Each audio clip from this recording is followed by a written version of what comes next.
Hello students, ये है आपका अपना YouTube channel MD Danish educational academy और मैं आपका teacher engineer MD Danish sir. देखिए, आज मैं पढ़ाने जा रहा हूँ बिहार बोर्ड क्लास 10th का एनसीईआरटी बुक साइंस का। और ये साइंस का एनसीईआरटी का जो वीवीआई क्वेश्चन मैं पढ़ाने जा रहा हूँ, इससे ही मैं पूरा चैप्टर को डिस्कस कर दूंगा। इसीलिए आप चैप्टर में बने रहेंगे और आपका बिहार बोर्ड का तैयारी भी होगा। तो देखिए, क्लास 10th का है एनसीईआरटी, साइंस है। देखिए, साइंस का 14वां चैप्टर है। कौन सा चैप्टर है? 14वां चैप्टर है प्राकृतिक संसाधनों का संपोषित प्रबंधन। Complete question answer. देखिए, प्राकृतिक संसाधनों का संपोषित प्रबंधन, इस चैप्टर को समझिए। ये बहुत वीवीआई चैप्टर है, इससे क्वेश्चन बहुत पूछता है। तो देखिए, ये 14 नंबर एक्सरसाइज है Bihar board class 10th NCERT का और उसका वीवीआई क्वेश्चन आंसर है। देखिए, लघु उत्तरीय प्रश्न।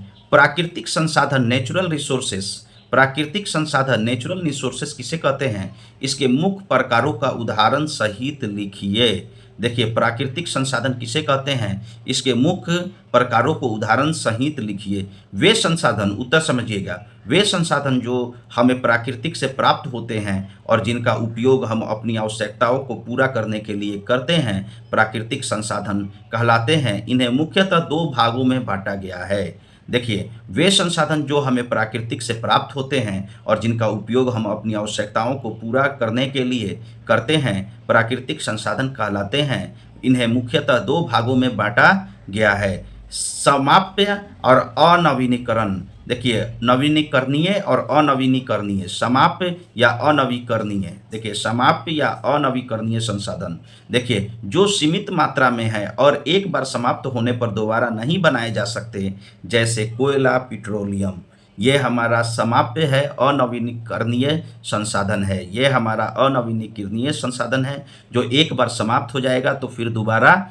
नहीं पाया जाएगा, जो है कोयला और पेट्रोलियम। देखिए, असमाप्य या नवीनीकरणीय संसाधन, असमाप्य या नवीकरणीय संसाधन, सॉरी, असमाप्य या नवीकरणीय संसाधन जो असीमित मात्रा में है और प्राकृतिक में नियंत्रण बनते रहते हैं, जैसे सौर ऊर्जा, पवन ऊर्जा, जल, ये हमारा नवीनीकरणीय संसाधन है। देखिए, नवीनीकरणीय संसाधन वो संसाधन जो हमारा फिर पूरा होता है, एक टाइम पर पूरा हो जाता है, जैसे जो असीमित मात्रा में है और प्राकृतिक में नियंत्रण बनते रहते हैं, जैसे सौर ऊर्जा, पवन ऊर्जा, जल, ये हमारा नवीनीकरणीय संसाधन है। देखिए, अगला क्वेश्चन है। देखिए, पर्यावरण को बचाने के लिए 5R का सिद्धांत क्या है? प्रत्येक का नाम लिखिए। देखिए, पर्यावरण को बचाने के लिए 5R का सिद्धांत क्या है? प्रत्येक का नाम लिखिए। पर्यावरण संरक्षण और संसाधनों के सही प्रबंधन के लिए 5R का सिद्धांत अत्यधिक महत्वपूर्ण है। देखिए, पर्यावरण संरक्षण संसाधनों के सही प्रबंधन के लिए 5R का सिद्धांत बहुत अत्यंत महत्वपूर्ण है। रिफ्यूज, इनकार, उन चीज़ों को लेने से मना करना जो पर्यावरण को नुकसान पहुंचाती है। देखिए, उन चीज़ों को लेने से मना करना जो पर्यावरण को मतलब नुकसान पहुंचाती है, जैसे single use plastic bag. Reduce, कम उपयोग, रिड्यूस, प्राकृतिक संसाधनों का कम से कम उपयोग करना, जैसे बिजली, पानी बचाना, प्राकृतिक संसाधनों का कम से कम उपयोग करना। रीयूज, चीज़ों को फेंकने के बजाय उनका बार बार उपयोग करना, जैसे प्लास्टिक के डिब्बे का उपयोग सामान रखने में होता है। देखिए, उन चीज़ों को फेंकने के बजाय उनका बार बार उपयोग करना, जैसे प्लास्टिक के डिब्बे का उपयोग सामान रखने में होता है। रीपर्पस, पुनः प्रयोजन, जब कोई वस्तु मूल कार्य के लिए उपयोग न रहे तो उसी किसी अन्य काम और उपयोग का, जैसे टूटे कप में पौधे उगाना, टूटे कप में छोटे पौधे उगाना। ये मतलब रीपर्पस, रिसाइकल, पुनः कचरे जैसे कागज, कांच, धातु को रिसाइकल करके नई उपयोगी चीज बनाना, मतलब पुरानी चीज़ों को रिसाइकल करके फिर नई चीज़ बनाना। गंगा सफाई योजना। देखिए, गंगा सफाई योजना, गंगा एक्शन प्लान की शुरुआत कब हुई? इसके मुख्य उद्देश्य क्या थे?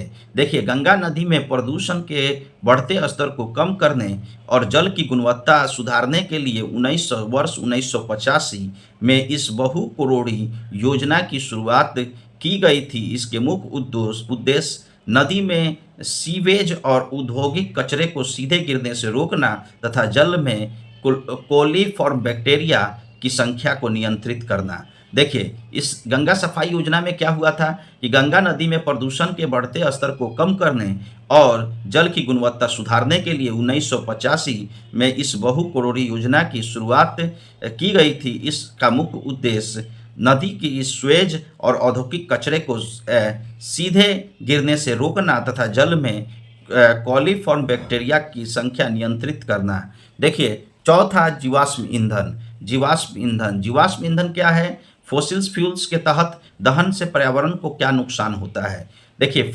जीवाश्म ईंधन फोसिल्स फ्यूल्स से के दहन से पर्यावरण को क्या नुकसान होता है? तो याद रखिएगा, कोयला और पेट्रोलियम जैसे जीवाश्म ईंधनों में कार्बन, नाइट्रोजन और सल्फर होते हैं। कोयला, पेट्रोलियम जैसे जीवाश्म ईंधनों में कार्बन, नाइट्रोजन, सल्फर होते हैं। इनके दहन से कार्बन डाइऑक्साइड गैस निकलती है जो ग्रीन हाउस इफेक्ट और ग्लोबल वार्मिंग का मुख्य कारण बनती है। कार्बन मोनोऑक्साइड, नाइट्रोजन के ऑक्साइड और सल्फर के ऑक्साइड जैसे विषैले गैस बनती हैं। देखिए, इसमें क्या होता है, जीवाश्म ईंधन से आपका कार्बन मोनोऑक्साइड भी निकलता है। कार्बन मोनोऑक्साइड, नाइट्रोजन और सल्फर के ऑक्साइड जैसे विषैले गैसें निकलती है जो वायु को प्रदूषित करती है और अम्लीय वर्षा कराने का कारण बनती है। देखिए, एसिड रेन।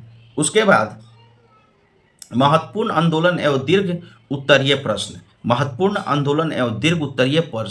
वन और वन्य जीव संरक्षण क्यों आवश्यक है? वन और वन्य जीव संरक्षण क्यों आवश्यक है? इसके संरक्षण में स्थानीय लोगों जैसे बिश्नोई समुदाय की भूमिका को समझाइए। देखिए, वन्य जीव संरक्षण क्यों आवश्यक है? इसके संरक्षण में स्थानीय लोगों जैसे बिश्नोई समुदाय की भूमिका को समझाइए। देखिए, वन जैव विविधता बायोडाइवर्सिटी के तहत समतल हॉटस्पॉट है। जैव विविधता बायोडाइवर्सिटी के तहत जैव स्थल है। इन संरक्षण पर्यावरण के संतुलन, वर्षा चक्र को बनाए रखने, मिट्टी के कटाव को रोकने और ऑक्सीजन की आपूर्ति के लिए अनिवार्य है। देखिए, स्थानीय लोगों की भूमिका। खेजराली बलिदान। स्थानीय लोगों की भूमिका। खेजराली बलिदान राजस्थान के जोधपुर के खेजराली गांव में वर्ष 1730 में अमृता देवी बिश्नोई के नेतृत्व में 363 लोगों ने खेजड़ी के पेड़ों को बचाने के लिए अपने प्राणों की आहुति दे दी।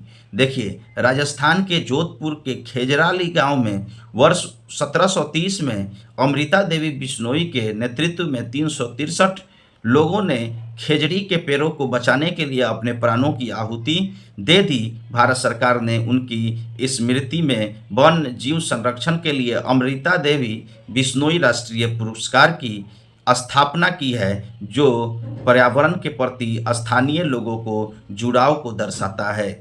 देखिए, भारत सरकार ने उनकी स्मृति में वन जीव संरक्षण के लिए अमृता देवी बिश्नोई राष्ट्रीय पुरस्कार की स्थापना की है, जो पर्यावरण के प्रति स्थानीय लोगों को जुड़ाव को दर्शाता है। चिपको आंदोलन।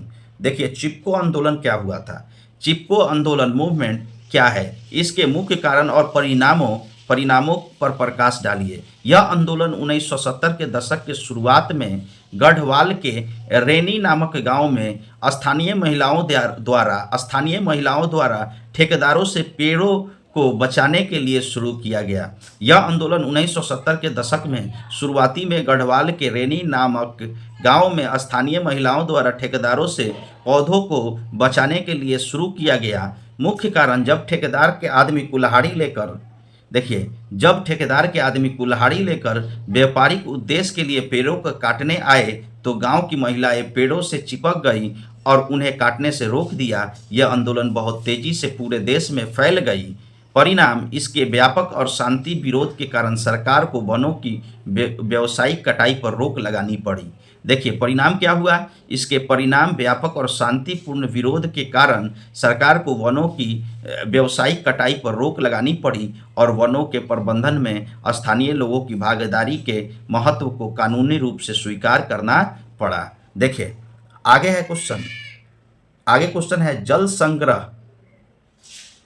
देखिए अगला क्वेश्चन है जल संग्रह क्या है, खादिन और बंदिश जैसे पारंपरिक तकनीकों का वर्णन कीजिए। देखिए जल संग्रह क्या है, जल संग्रह क्या है, वाटर हार्वेस्टिंग और खादिन और बंदिश जैसे पारंपरिक तकनीकों का वर्णन कीजिए। वर्षा के जल को बहने से रोकने, उसे भविष्य के उपयोग के लिए भूजल के रूप में रिचार्ज इकट्ठा करने की प्रक्रिया को जल संग्रह कहते हैं। देखिए वर्षा के जल को बहने से रोकने, उसे भविष्य के उपयोग के लिए भूजल के रूप में रिचार्ज या इकट्ठा करने की प्रक्रिया को जल संग्रह कहते हैं। देखिए पारंपरिक तकनीकी, विभिन्न राज्यों में जल संग्रह के अलग अलग नाम हैं। विभिन्न राज्यों में जल संग्रह के अलग अलग नाम है। खादिन या राजस्थान में उपयोग होने वाली, देखिए खादिन या राजस्थान में उपयोग होने वाली एक प्राचीन तकनीक है जिसमें ढलान वाले खेतों के नीचे मिट्टी का अर्ध चंद्राकार बांध बनाया जाता है। ढलान वाले खेतों के नीचे मिट्टी का अर्ध चंद्राकार बांध बनाया जाता है ताकि वर्षा का पानी इकट्ठा हो सके और जमीन में नमी बनी रहे। देखिए वाशिंग या बांध यह मध्य प्रदेश और उत्तर प्रदेश के बुंदेलखंड के क्षेत्र हैं में उपयोग की जाने वाली मिट्टी या पत्थरों की संरचना है जो वर्षा जल को रोककर कुएं का जल स्तर बढ़ाती है। देखिए यह मध्य प्रदेश और उत्तर प्रदेश के बुंदेलखंड क्षेत्र में उपयोग की जाने वाली मिट्टी या पत्थरों की संरचना है जो वर्षा जल को रोककर कुआं का जल स्तर बढ़ाती है। देखिए भूजल के लाभ, भूमिगत जल कभी वाष्पित नहीं होते, भूमि जल कभी वाष्पित नहीं होते, यह चारों तरफ फैल कर कुओं को पानी देता है, फसलों को नमी प्रदान करता है और इसमें मच्छरों के पनपने का खतरा भी नहीं रहता है। इसमें मच्छरों के पनपने का खतरा भी नहीं होता है। यहीं पर क्या हुआ, अपना चैप्टर ये समाप्त हुआ। और चैनल से बने रहने के लिए मेरा चैनल को सब्सक्राइब करें और बेल आइकन दबाएं। और देखिए मेरा टेलीग्राम चैनल और व्हाट्सअप चैनल से को भी सब्सक्राइब करें और उस पर भी बने रहें। और मेरा जो व्हाट्सअप फेसबुक पेज है MD दानिश एजुकेशनल एकेडमी का, उसको फॉलो करें। Thank you so much, have a nice day.